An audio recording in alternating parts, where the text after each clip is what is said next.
Students, welcome to all of you students. आज हम लोग शुरू करते हैं electrostatic potential due to conducting charge sphere. Start करने से पहले किसी महापुरुष ने बड़ी अच्छी बात कही है कि जियो ऐसे जैसे कि जिंदगी का वो आखिरी दिन है। मीन्स हर पल को एंजॉय करें और सीखो ऐसे जैसे कि तुम हमेशा के लिए रहने वाले हो। तो इसी के साथ हम लोग स्टार्ट करते हैं। आज का लेक्चर बहुत ही इम्पोर्टेंट है। आप लोगों ने electric field due to conducting charge sphere देखा था। किसी स्फीयर के द्वारा अगर कंडक्टिंग स्फीयर है तो किसी पॉइंट पे स्फीयर के बाहर इलेक्ट्रिक फील्ड क्या होगा, इन सारी पहलुओं पे आपने डिस्कस किया था। तो आज हम लोग देखेंगे electric potential due to charge sphere. अब स्फीयर दो तरीके के होते हैं, एक होलो स्फीयर और दूसरा सॉलिड स्फीयर। तो हम लोग पोटेंशियल फाइंड आउट करेंगे इलेक्ट्रिक फील्ड के हेल्प से। स्टूडेंट्स, अपने लास्ट लेक्चर में देखा था इलेक्ट्रिक पोटेंशियल और इलेक्ट्रिक फील्ड के बीच में रिलेशन देखा था। वो भी लेक्चर काफी इंपॉर्टेंट है, वो भी आप डिस्क्रिप्शन बॉक्स में उसका लिंक दिया हुआ है, आप वो लेक्चर जरूर देखें। बिना वो लेक्चर के हम लोग इलेक्ट्रिक पोटेंशियल का आज लेक्चर जो हम लोग प्रूव करेंगे नहीं समझ पाएंगे। तो वो भी डिस्क्रिप्शन बॉक्स में दिया गया है, उसको आप देख सकते हो। तो चलिए हम लोग स्टार्ट करते हैं। हेडिंग दीजिए electric potential due to conducting charge sphere. Conducting charge sphere heading दीजिए, बहुत इंपॉर्टेंट लेक्चर है। स्फीयर स्टूडेंट, जैसा कि आप जानते हैं स्फीयर कितने तरीके होते हैं। स्फीयर दो तरीके का होता है। पहला होता है होलो स्फीयर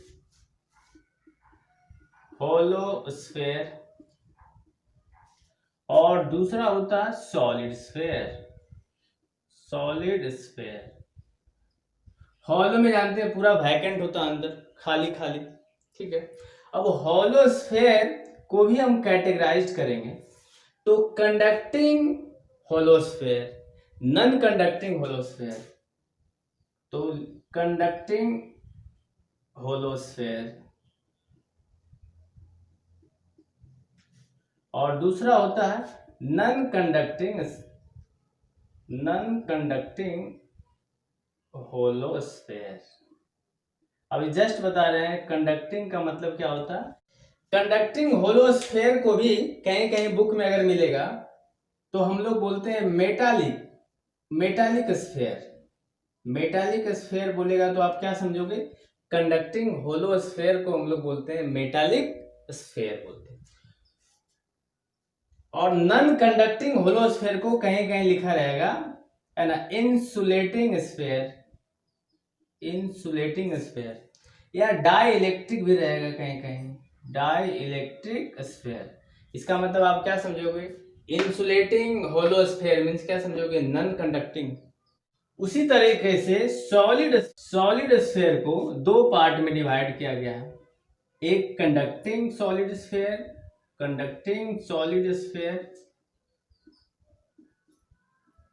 और दूसरा होता है नॉन कंडक्टिंग सॉलिड स्फीयर।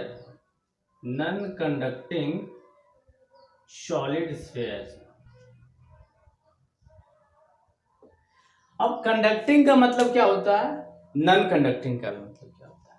दोस्तों, अगर कंडक्टिंग स्फीयर है, मान लीजिए एक स्फीयर है और इस पे अगर हम चार्ज रखते हैं, है ना, एक छोटा छोटा हम चार्ज रखेंगे तो कहीं भी रखेंगे तो क्या हो जाएगा, इसके सरफेस पे आ जाएगा, इसके सरफेस पे ऊपर आ जाएगा, ठीक है। तो इस तरीके के हम लोग बोलेंगे, जैसे चार्ज को डिस्ट्रीब्यूट करेंगे कहीं भी रखेंगे टोटल इसके सरफेस पे आ जाएगा। इस तरीके को हम लोग बोलते हैं कंडक्टिंग चार्ज स्फीयर। और नॉन कंडक्टिंग क्या रहेगा, आप कहीं भी रखोगे, आप जहां रखोगे वहीं पे चार्ज रुक जाएगा, उसको हम लोग बोलते हैं नॉन कंडक्टिंग सॉलिड स्फीयर। तो कंडक्टिंग का मतलब समझ गए हो, नॉन कंडक्टिंग का मतलब समझ गए हो। अब बात करते हैं होलोस्फेयर। अगर कंडक्टिंग होलोस्फेयर पे अगर चार्ज को हम रखेंगे तो चूंकि होलो होने के कारण अंदर तो क्या होता है, अंदर वैक्यूम होता है, उसके कारण कंडक्ट होते हुए चार्ज कहाँ आ जाएगा, चार्ज स्फेयर के सरफेस पे आ जाएगा। ठीक है।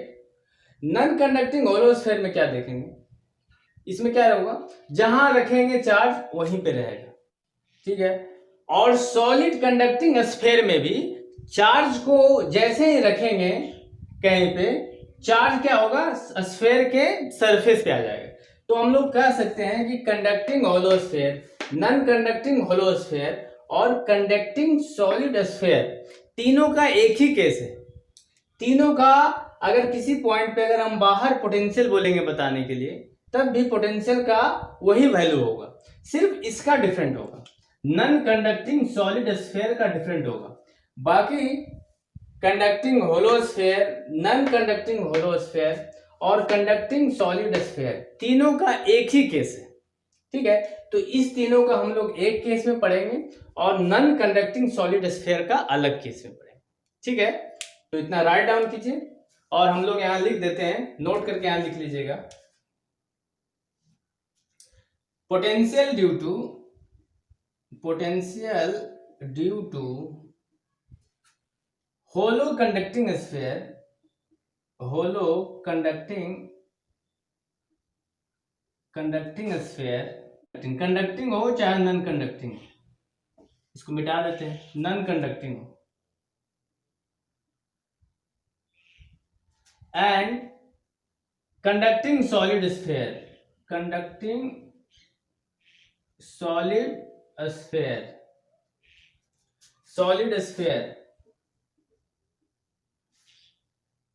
have same potential but different electric field, different value of electric field।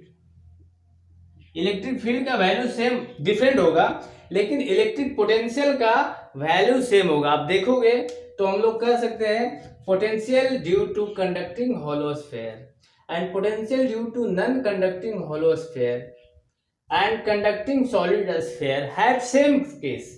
Means लिख सकते हो कंडक्टिंग होलोस्फेयर ये और ये तीनों का क्या सेम केस है ना, but non conducting solid sphere have different case. तो ठीक है, हम लोग इतना अगर नोट डाउन कर लियो तो आगे बढ़ते हैं। तो स्टूडेंट कुछ की पॉइंट्स पे हम लोग बात करते हैं, आप इसको राइट डाउन कर लिए, बहुत इंपॉर्टेंट पॉइंट्स है, ये आपको याद दिलाएगा electric fields due to conducting sphere and non conducting sphere. देखिए फर्स्ट पॉइंट जो है कह रहा है कि conducting hollow sphere will have entire charge on its outer surface. जैसे मान लीजिए कोई स्फीयर है ना, जैसे ही छोटा छोटा मान लीजिए चार्ज को आप इस पे रखोगे, छोटा छोटा चार्ज कहीं भी, ये हट करके कहाँ आ जाएगा, इसके सरफेस पे आ जाएगा, यहाँ आ जाएगा चार्ज, है ना। ये कौन सा कंडक्टिंग होलो स्फीयर, क्योंकि अंदर होलो तो पूरा वैक्यूम है, खाली है, पूरा उसके सरफेस पे आ जाएगा on its outer surface and electric field inside the sphere will B zero. इस पॉइंट पे अगर हमने फाइंड आउट किया था बिल्कुल सेंटर पर, तो इलेक्ट्रिक फील्ड क्या आया था, electric field due to this क्या आया था, जीरो आया था। क्यों, इसके कारण यहाँ रिपेल करेगा और इसके सामने वाला रिपेल करेगा। मैंने बताया था electric field at the centre of conducting hollow sphere will be क्या होगा, जीरो होगा। चलिए ठीक उसी तरीके से नेक्स्ट पॉइंट क्या कर रहा, तो आपने क्या देखा कि इनसाइड इलेक्ट्रिक फील्ड क्या होगा, जीरो होगा, और आउटर साइड में कुछ होगा, क्या होगा, के क्यू बटे जो भी डिस्टेंस होगा उसका स्क्वायर होगा, है ना। नॉन कंडक्टिंग चार्ज स्फीयर में क्या होगा, there will be electric field inside भी होगा और आउट साइड भी होगा, कुछ ना कुछ होगा। जैसे मान लीजिए वही होगा non conducting. Non conducting means क्या, मीन्स जहां पर की कंडक्टिविटी नहीं है, इंसुलेटिंग है ना, या डाइलेक्ट्रिक है, उस केस में क्या होगा, अंदर भी इलेक्ट्रिक फील्ड होगा, कुछ ना कुछ होगा, और बाहर भी होगा। ठीक है। चलिए अब यहां होगा electric field due to non conducting charge solid sphere, non conducting हो उसका क्या होगा, ई बराबर होगा के क्यू बटे आर स्क्वायर, है ना। ये कहां होगा, तो बिल्कुल सरफेस पे होगा, कि मान लीजिए एक यहाँ पर नॉन कंडक्टिंग चार्ज स्फीयर है, तो जहां आप चार्ज रखोगे अंदर भी रखोगे तो वहीं रह जाएगा। अब हम इस चार्ज के द्वारा मान लीजिए यहाँ सेंटर से मान लीजिए ये r डिस्टेंस पे है, ये r डिस्टेंस पे है, तो इसके सरफेस पे इस पॉइंट पर हम बोलेंगे इलेक्ट्रिक फील्ड क्या होगा, तो होगा KQ/r²। अभी हम पोटेंशियल पे बात करेंगे, लेकिन पोटेंशियल से पहले इलेक्ट्रिक फील्ड जानना बहुत जरूरी है। तब तो हम रिलेशन यूज करेंगे, रिलेशन यूज करेंगे डेल्टा V बराबर क्या, -E.dr। ये आपने relation between electric field and potential देखा था, बहुत इंपॉर्टेंट है। मैंने 2 लेक्चर उस पर करवाए थे, एक न्यूमेरिकल्स के लिए अलग और थ्योरी के लिए अलग, तो वो लेक्चर देखना बहुत जरूरी है। यहीं से अगर इलेक्ट्रिक फील्ड मिल जाएगा है ना, तो डिस्टेंस कितना है इंटीग्रेट करके हमको पोटेंशियल मिल जाएगा, एक इन्फिनिटी से उस पॉइंट पे लाएंगे, ठीक है। तो और उसी पे सेंटर पे क्या होगा, सेंटर पे होगा तो क्या होगा, 0 सेंटर। तो इसीलिए ये केस अलग है। नॉन कंडक्टिंग सॉलिड स्फीयर में क्या होता है, जैसे आप चार्ज को रखोगे तो जहां पे आप चार्ज रखोगे वहीं रह जाएगा। मीन्स हम कह सकते हैं चार्ज जो होगा पूरा सरफेस पे डिस्ट्रीब्यूटेड हो जाएगा, है ना, charge will be distributed on the whole surface, ठीक है। चलिए इतना राइट डाउन कीजिए। सो स्टूडेंट्स अब हम लोग देखते हैं इलेक्ट्रिक पोटेंशियल। तो हमने इलेक्ट्रिक पोटेंशियल फाइंड आउट करने का प्रयास किया। जो फर्स्ट केस लिया है potential due to hollow conducting, non conducting and solid sphere case, जिसका कि रेडियस r है। तो मैंने सभी का एक ही केस लिया कि एक स्फीयर बनाया है जिसका कि रेडियस r है, ठीक है, और at distance r from the centre of the sphere, means sphere के सेंटर से r डिस्टेंस पे, मीन्स पॉइंट m पे हमने इलेक्ट्रिक पोटेंशियल फाइंड आउट किया।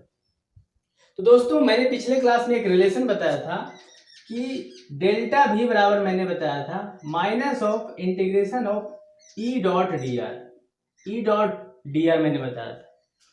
तो जैसा कि स्टूडेंट मैंने पहले ही बताया था कि कंडक्टिंग और नॉन कंडक्टिंग चार्ज स्फीयर के कारण r डिस्टेंस पे और मीन्स r डिस्टेंस पे पॉइंट m पे अगर इलेक्ट्रिक फील्ड फाइंड आउट करना था, तो मैंने बताया था electric field at point m due to r distance के कारण मैंने बताया था क्या होता था, KQ/r², KQ/r² मैंने बताया था इलेक्ट्रिक फील्ड, ठीक है। Means electric field KQ/r², E का वैल्यू यहाँ पर रखेंगे और पोटेंशियल निकालने के लिए तो हमको एक काल्पनिक दुनिया में जाना पड़ता है। मीन्स इन्फिनिटी से उस पॉइंट को पकड़ के लाएंगे इस पॉइंट पर, मीन्स एक पॉइंट हमको इन्फिनिटी लेना पड़ेगा और एक पॉइंट ये पॉइंट लेना होगा। मीन्स लोअर लिमिट से अपर लिमिट पर क्या करेंगे, हमको फिर इंटीग्रेट कर देंगे, और जानते हैं इन्फिनिटी पर पोटेंशियल क्या होता है, 0। Means potential at m minus potential at infinity बराबर क्या होगा, ये इंटीग्रेशन ऑफ E.dr, ये बताता है पोटेंशियल डिफरेंस। मीन्स इन्फिनिटी से इस पॉइंट पे लाने पर दोनों पे के बीच में पोटेंशियल डिफरेंस क्या होता है, उसका रिलेशन होता है E.dr। फिर हमने ये यूज किया, तब हमको मिला पोटेंशियल एट पॉइंट m मिला क्या, ये मिला KQ/r मिला। मीन्स इलेक्ट्रिक फील्ड KQ/r² और पोटेंशियल क्या मिला, KQ/r मिला। और ये सारा केस क्या देख रहे हैं कि स्फीयर के बाहर हमको किसी पॉइंट पर पोटेंशियल जाना है, तो KQ/r। अच्छा एक केस ऐसा भी बन सकता है कि हम स्फीयर के अंदर भी किसी पॉइंट पे चेक करते हैं कि क्या होता है पोटेंशियल। तो देखते हैं होता क्या है कि स्फीयर के अंदर हमने देखा, चाहे तो ठीक स्फीयर पे देखा, इस पॉइंट पे स्फीयर पे देखा तो पोटेंशियल दोनों का सेम आया। पोटेंशियल का वैल्यू क्या आया, KQ/r आया। मीन सबसे पहले अगर स्फीयर पर हमने देखा तो इस पॉइंट पे पोटेंशियल क्या आया, KQ/r आया। फिर हमने इस पॉइंट पे भी देखा, जस्ट करीब, मीन्स स्फीयर के जस्ट करीब हमने लाया इस पॉइंट पे, तो इस पॉइंट पे भी हमको मिला पोटेंशियल एट m पर मिला KQ/r, और स्फीयर पे भी देखा पोटेंशियल एट स्फीयर पे भी हमको मिला KQ/r। मीन्स हम लोग कह सकते हैं पोटेंशियल, लिखिए नोट करके, potential inside a sphere and on the surface of a sphere is equal। Potential क्या आया, इक्वल है। हम इस पॉइंट पे चेक कर लें तब भी आएगा पोटेंशियल के क्यू बटे आर। मीन्स सरफेस पर जो पोटेंशियल आया था वही पोटेंशियल अंदर में भी रहा। Means potential inside the hollow conducting sphere is क्या आया, के क्यू बटे आर। अच्छा, आप जानते हैं कि स्फेयर के कारण किसी अंदर में किसी पॉइंट पर अगर हम मान लीजिए इस पॉइंट पर हम इलेक्ट्रिक फील्ड चेक करेंगे तो क्या वैल्यू आया, इलेक्ट्रिक फील्ड आया था 0 आया था। तो ये भी हम लोग साथ साथ चलते हैं, याद करते हैं। इस पॉइंट पर क्या आया था, इलेक्ट्रिक फील्ड ये, पोटेंशियल ये, और मैंने बारी बारी से इनसाइड अगर मीन जैसे हम बाहर देख रहे हैं सरफेस के बाहर तो हमको इलेक्ट्रिक फील्ड मिला के क्यू बटे आर स्क्वायर, लेकिन सरफेस के अंदर इलेक्ट्रिक फील्ड हो गया 0। अच्छा, सरफेस के बाहर हमको पोटेंशियल मिला के क्यू बटे आर, जो सरफेस पर मिला पोटेंशियल वही सरफेस के अंदर मिला। हाँ, सरफेस के बाहर जाएंगे तब पोटेंशियल क्या होगा, घटना शुरू करेगा, लेकिन सरफेस पर जो पोटेंशियल होगा वही पोटेंशियल होगा अंदर भी। ठीक है, चलिए इतना नोट डाउन कीजिए। Now we will see potential due to solid non conducting sphere. Non conducting को हम क्या बोलते हैं, डाइलेक्ट्रिक स्फीयर बोलते हैं, जिसका कि रेडियस मान लीजिए r है। एक स्फीयर है जिसका रेडियस r है और at distance r from the centre, और सेंटर से r डिस्टेंस पे इस पॉइंट पे पोटेंशियल क्या होगा, तो उसका वैल्यू होगा पोटेंशियल एट m बराबर होगा के क्यू बटे r. Means non conducting sphere में जगह जगह पर सबको हम रख दिए, ठीक है ना, पूरे सरफेस पे डिस्ट्रीब्यूट हो गया चार्ज, लेकिन इस पॉइंट पे अगर हम पोटेंशियल निकाले तो क्या वैल्यू आया, के क्यू बटे आर। और मैंने बताया था दोस्तों कि एक पॉइंट चार्ज के कारण आर डिस्टेंस पे इस पॉइंट पे पोटेंशियल भी क्या होता था, के क्यू बटे आर। इसका मतलब हम कह सकते हैं कि नॉन कंडक्टिंग स्फीयर में चार्ज इस तरीके से बिहेव कर रहा है जैसे कि ये एक पॉइंट चार्ज है ना। मीन्स पॉइंट चार्ज कहां पे रखा हुआ, सेंटर पे रखा हुआ, इस ढंग से बिहेव कर रहा है, मीन्स पोटेंशियल एटम। अच्छा, इलेक्ट्रिक फील्ड आप जानते थे, इलेक्ट्रिक फील्ड क्या होता है, के क्यू बटे आर स्क्वायर होता है, ठीक है साथ में। लेकिन अगर कहा स्फीयर के आउट साइड अगर हमको निकालना हो तो इस पॉइंट पर देख रहे हो, केस 1 मैंने बता दिया सेपरेट, आउट साइड रखा हुआ इस पॉइंट। अगर इनसाइड, अगर स्फीयर के किसी पॉइंट पे इनसाइड पे अगर बोलेगा इस पॉइंट पे बताइए पोटेंशियल क्या होगा, तो इनसाइड सबसे पहले इलेक्ट्रिक फील्ड हमको जाना पड़ेगा, क्योंकि ये सारा फॉर्मूला कहां से आया है, हम पोटेंशियल डिफरेंस बराबर क्या होता था, minus of E dot D R, यहीं से आया ना। आपने बताया, आपने पढ़ा है relation between electric potential and electric field, तो यहीं से आया, इंटीग्रेट किया, इन्फिनिटी पर कोई चार्ज रखा है ना, मैंने यहाँ डायरेक्ट बस ये याद रखना, न्यूमेरिकल बन जाएगा। ठीक है, आज तक ये वाला केस के में जेई एग्जाम में क्वेश्चन नहीं पूछा, लेकिन उससे पहले सारे जो एग्जाम है उसमें क्वेश्चन पूछा गया है फर्स्ट केस से, तो हो सकता है इस केस से भी पूछ दे, है ना।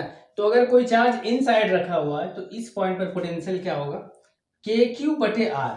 आर क्या होता, तो आर ये डिस्टेंस है ना, स्फेयर का रेडियस के क्यू बटे r into 3/2 minus r square, जिस पॉइंट पे आपको पोटेंशियल फाइंड आउट करना है, ये डिस्टेंस मान लीजिए आर है, बटे बड़ा वाला आर स्क्वायर, ये आप कर दोगे तो पोटेंशियल एट पॉइंट पी हो जाएगा। अच्छा ठीक है, अगर आपसे पूछा जाता कि बताइए इस सेंटर पे ही पोटेंशियल क्या होगा, तो सेंटर पर पोटेंशियल जो होता है वो 3/2 टाइम्स होता है, 3/2 टाइम्स होता है अगर स्फीयर पर जो रखते हो पोटेंशियल एट सेंटर, पोटेंशियल लिख लीजिएगा नोट करके, potential at centre is 1.5 times of potential at surface पे जो पोटेंशियल होगा नॉन कंडक्टिंग सॉलिड स्फीयर का, वो सेंटर पर 1.5 टाइम्स होगा। वेरी इंपॉर्टेंट पॉइंट लिख लीजिएगा, potential at centre equal to 3/2 times of k q बटे आर, है ना। और के क्यू बटे आर कहाँ होता है, तो आर कहाँ है, ये ये अगर इस पॉइंट पे पोटेंशियल निकालते तो के क्यू बटे आर, क्योंकि डिस्टेंस आर। ठीक है, तो यही आपने डिफरेंस देखा था। आपने देखा कंडक्टिंग सॉलिड स्फीयर में देखा था सरफेस पे भी आया था के क्यू बटे आर, और सरफेस के अंदर भी आया, किसी पॉइंट पर पोटेंशियल हमने फाइंड आउट किया था तो के क्यू बटे आर आया था। सरफेस और इनसाइड पोटेंशियल क्या था, कांस्टेंट था। हाँ, सरफेस के बाहर वाले पोटेंशियल घट रहा था, ठीक है, लेकिन इस केस में सेंटर पर अधिक होगा इन कंपेरिजन टू सरफेस। अगर हम ग्राफ की बात करें तो ग्राफ हो v बटे आर, देख रहे हो ऐसे है, ये मान लीजिए सरफेस पर पोटेंशियल है और ये, तो यहाँ का देख रहे हैं ये बढ़ा हुआ है ग्राफ, सरफेस से 1.5 टाइम्स बढ़ा हुआ है, लेकिन यहाँ तक इन साइड तक ग्राफ है, लेकिन जैसे हम इन साइड से बाहर गए तो और घटना शुरू किया, तो v इनवर्सली प्रोपोर्शनल टू 1 बटे, तो यही ग्राफ है, ये एक बार एग्जाम में पूछा भी है। ठीक है, तो नेक्स्ट क्लास में हम लोग बात करेंगे इक्विपोटेंशियल सरफेस, बहुत इंपॉर्टेंट क्लास था। ये सब जो सारा जो फॉर्मूला है इसको याद कर लीजिएगा, बार बार प्रैक्टिस कीजिएगा, देखिएगा, खुद आपको याद हो जाएगा। तो नेक्स्ट क्लास में हम मिलते हैं। Thank you very much.